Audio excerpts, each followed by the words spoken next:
Assalamualaikum warahmatullahi wabarakatuh. Yang terhormat Ibu Erwina Kartika Devi ME selaku dosen pengampu mata kuliah Perbandingan Sistem Ekonomi. Saya Sri Dwi Dayanti, mahasiswi Prodi Ekonomi Syariah semester 6A. Saya di sini akan menyampaikan beberapa materi terkait sistem ekonomi kapitalis yang telah saya buat sebelumnya. Yang pertama, latar belakang sistem ekonomi kapitalis. Sebelumnya, sistem ekonomi kapitalis adalah sistem dan paham ekonomi yang bersumber pada modal pribadi atau modal perusahaan swasta dengan ciri persaingan dan pasar bebas, di mana pemilik modal tersebut dapat melakukan usahanya untuk mendapatkan keuntungan sebesar-besarnya. Yang mendasari tumbuhnya kapitalisme adalah liberalisme.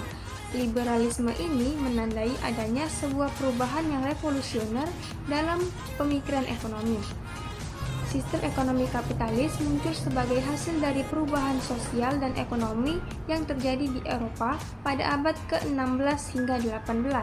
Faktor utama yang mendorong lahirnya sistem ini adalah revolusi industri yang mengubah produk dari berbasis agraris ke manufaktur.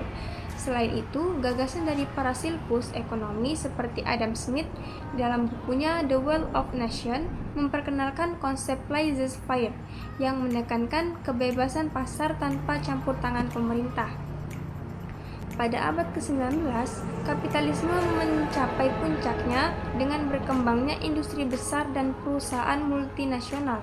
Revolusi industri membawa dampak besar dalam mempercepat akumulasi modal dan menciptakan kelas kapitalis yang memiliki kendali atas alat produksi.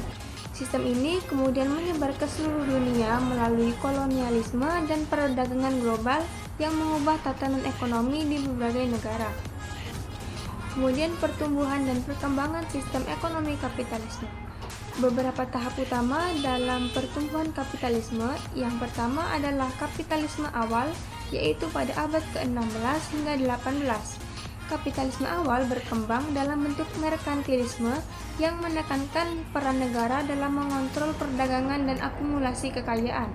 Pada masa ini, ekonomi dunia didominasi oleh negara-negara Eropa yang menerapkan kebijakan proteksionisme, di mana ekspor lebih diutamakan dibanding impor.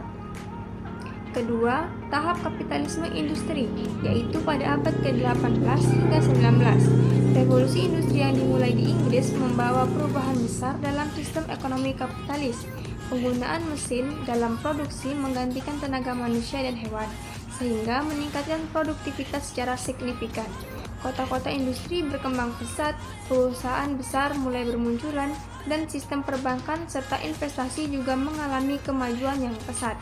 Perkembangan ini turut memunculkan kelas pekerja dan kelas kapitalis yang memiliki alat produksi. Tahap yang ketiga adalah tahap kapitalisme monopoli dan imperialisme, yaitu pada abad ke-19 hingga awal abad ke-20. Pada tahap ini, kapitalisme semakin berkembang dengan munculnya perusahaan besar. Persaingan yang ketat mendorong banyak perusahaan kecil bangkrut, sementara perusahaan besar membentuk monopoli.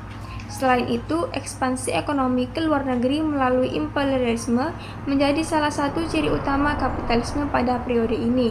Negara-negara industri seperti Inggris, Prancis, dan Jerman berlomba-lomba menguasai wilayah di Asia, Afrika, dan Amerika Latin untuk mendapatkan bahan baku dan pasar baru. Tahap yang terakhir yaitu kapitalisme modern dan globalisasi, yaitu pada abad ke-20 hingga sekarang. Kapitalisme modern ditandai dengan globalisasi ekonomi di mana perdagangan internasional, investasi asing, dan perkembangan teknologi semakin mempercepat integrasi pasar dunia. Di era ini muncul beberapa variasi kapitalisme seperti kapitalisme liberal, kapitalisme negara, kapitalisme sosial, dan kapitalisme digital. Lanjut, prinsip dasar sistem ekonomi kapitalis. Ada beberapa prinsip. Yang pertama yaitu kebebasan memiliki harta secara individu.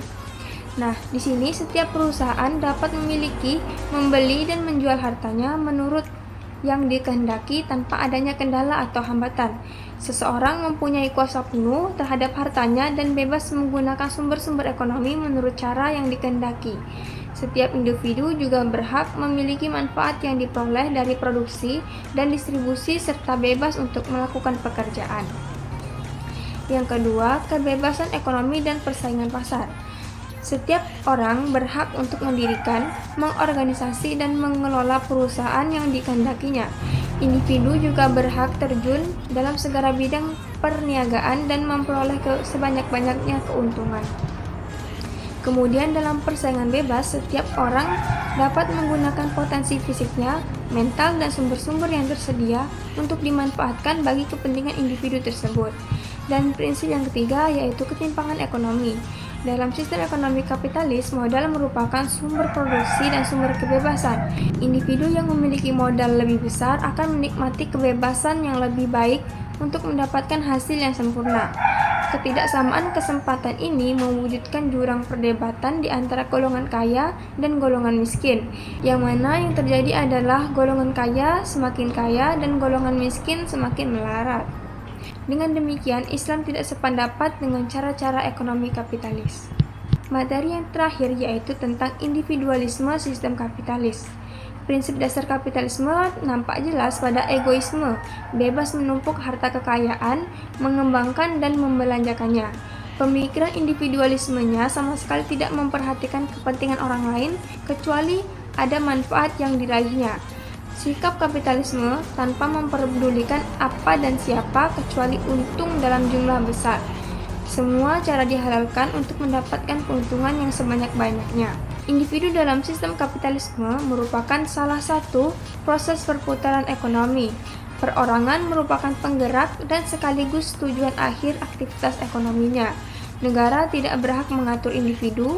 Jelasnya, negara harus memberikan kebebasan yang seluas-luasnya kepada perorangan. Perorangan bebas berbuat sekehendak hatinya, baik perbuatan yang mendatangkan untung atau sebaliknya.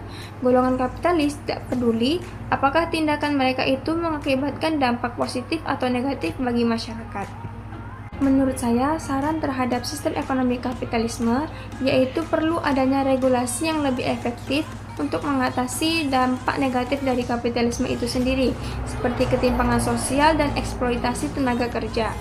Negara harus memastikan kebijakan ekonomi berpihak pada seluruh masyarakat, bukan hanya pada segelintir orang saja.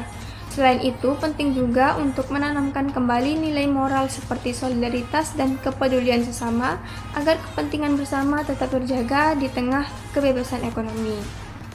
Baiklah, sekian materi yang dapat saya sampaikan. Saya memohon maaf atas segala kekurangan. Saya akhiri, wabillahi taufiq wal hidayah. Wassalamualaikum warahmatullahi wabarakatuh.